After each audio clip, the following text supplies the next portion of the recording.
नमस्कार। तो अभी तक हमने देखा कि निफ्टी किस तरीके से जैसा हमने डिस्कस करा है एग्जैक्टली उसी पाथ को कॉपी कर रहा है। आगे जाने से पहले, कल की मूव देखने से पहले हम लोग एक बार डिस्क्लेमर देख लेते हैं। इस चैनल पे जो भी कंटेंट आप देख रहे हैं वो सिर्फ और सिर्फ एजुकेशनल पर्पस के लिए है।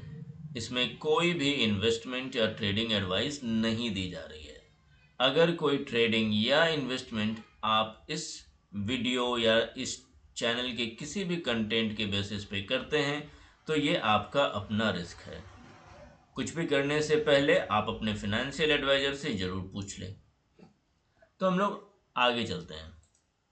निफ्टी में मैंने इस दिन एक वीडियो बनाया था 13th को, और मैंने बोला था कि इन्वर्जन है। इन्वर्जन का मतलब है कि सारी दुनिया एक्सपेक्ट ये करेगी कि भाई ये जो है यहाँ पे नीचे का गैप फिल होगा।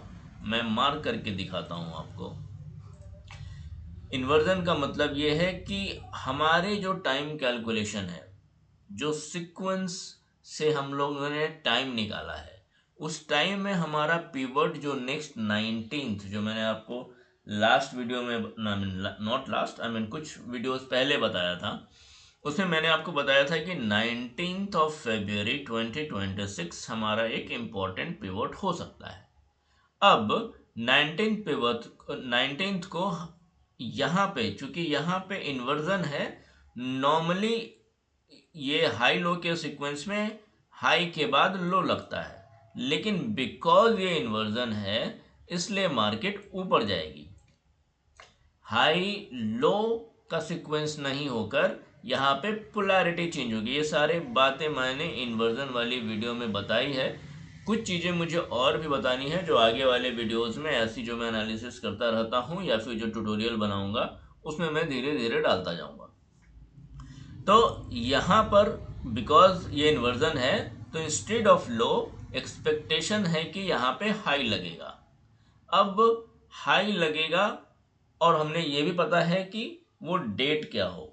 वो डेट है हमारा 19th।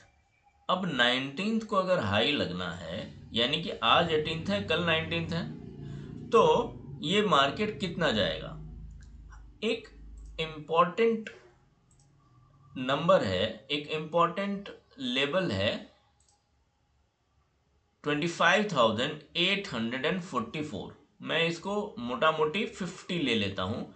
25,850 नंबर एग्जैक्टली जो कैलकुलेशन के हिसाब से आ रहा है वो 25,844 है। ओके, इस नंबर के अराउंड हम लोग देखेंगे कि क्या अगर निफ्टी कल जा पाता है। तो ऐसा नहीं है, मैं भी ये सब सारी चीज़ें जो बोल रहा हूँ ये सब स्टडी कर रहा हूँ, राइट। मैं आपको बता रहा हूँ और आप देख भी रहे हैं कि जो भी स्टडी है वो सही भी हो रही है। तो अब हम लोग स्टडी में थोड़ा सा आगे थोड़ा पक्का करेंगे। हम लोग टाइम डेट को देखा कि हम लोग डेट प्रिडिक्ट कर पा रहे हैं। हम लोगों ने कल की वीडियो में ये देखा कि हम लोगों ने टाइम भी प्रिडिक्ट किया, 11 बजे जो कुछ होना था मैंने आपको बताया कि वो क्या हुआ। फिर अब हम लोग प्राइस की ओर मूव पे जा रहे हैं। किसी भी चार्ट में, स्टॉक मार्केट के चार्ट में दो ही एलिमेंट है, टाइम एंड प्राइस। अगर हमने दोनों पे कमांड कर लिया, हमें ट्रेंड भी पता है कि कब जाएगा, हमें ये भी पता है कैसे जाएगा, और हमें ये भी पता है कि कब तक जाएगा, और ये भी पता है कि कितना जाएगा। तो ये सारी चीज़ें अगर हमें पता है तो ट्रेडिंग काफ़ी आसान हो जाएगी। बट स्टिल मैं यही रिकमेंड करूँगा कि आप लोग ट्रेड के चक्कर में मत पड़िए, look it from investment perspective.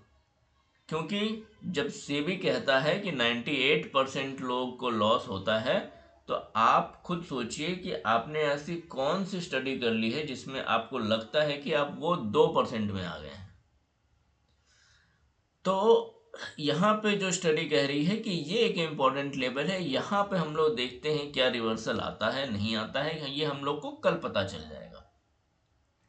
फिर बिकॉज हमारा 19th एक पिवट है, तो हम लोग देखेंगे कि वहाँ पे आपको मैंने लेवल ही बता दिया, और फिर उसके बाद जो नेक्स्ट सीक्वेंस ऑफ मूव जो स्टार्ट होगा उसके बारे में हम लोग आने वाली वीडियोस में डिस्कस करेंगे। अभी के लिए बस मैं इतना ही आपको बता रहा हूँ कि देखो ये ऐसा हो सकता है। अभी तक हमने ये बहुत ही अच्छा कैच था, क्योंकि यहाँ पर क्या होता है कि जैसे ही ये रेड कैंडल बनी होगी, मैं आपको मार करके दिखाता हूँ, जैसे ही ये रेड कैंडल बनी होगी बहुत से लोग बियरिश हो गए होंगे, और जो जो ऑप्शन राइटर हैं वो लोग कॉल को राइट करके बैठ गए होंगे, क्योंकि सबको यही उम्मीद होगी कि मार्केट जो है सो नीचे जाएगा। और कुछ लोग जो ऑप्शन बायर हैं वो पुट को बाय कर लिए होंगे। तो दोनों का ही स्टॉप लॉस जो है यहाँ पे अच्छी तरीके से हिट हुआ है। और इस फेज में भले ही आपको ये बड़ी बड़ी कैंडल दिख रही हैं अभी, बट ड्यूरिंग इंट्राडे मार्केट बहुत ही वोलेटाइल रहा है। तो ड्यूरिंग इंट्राडे जो कोई भी ट्रेड ले रहा होगा, उन लोगों को पता चला होगा कि ये वोलेटिलिटी में बायर सक्सीड नहीं किए होंगे। तो इम्पॉर्टेंट लेसन ये है कि इन्वर्जन जब भी हो उसको ट्रेड करने का कोशिश ना करें। अगर हमें पता है कि इन्वर्जन होने वाला है, ये रिकमेंडेड है कि इस फेज में ट्रेडिंग नहीं करना चाहिए, क्योंकि ये वोलेटिलिटी को भी इंडिकेट करता है।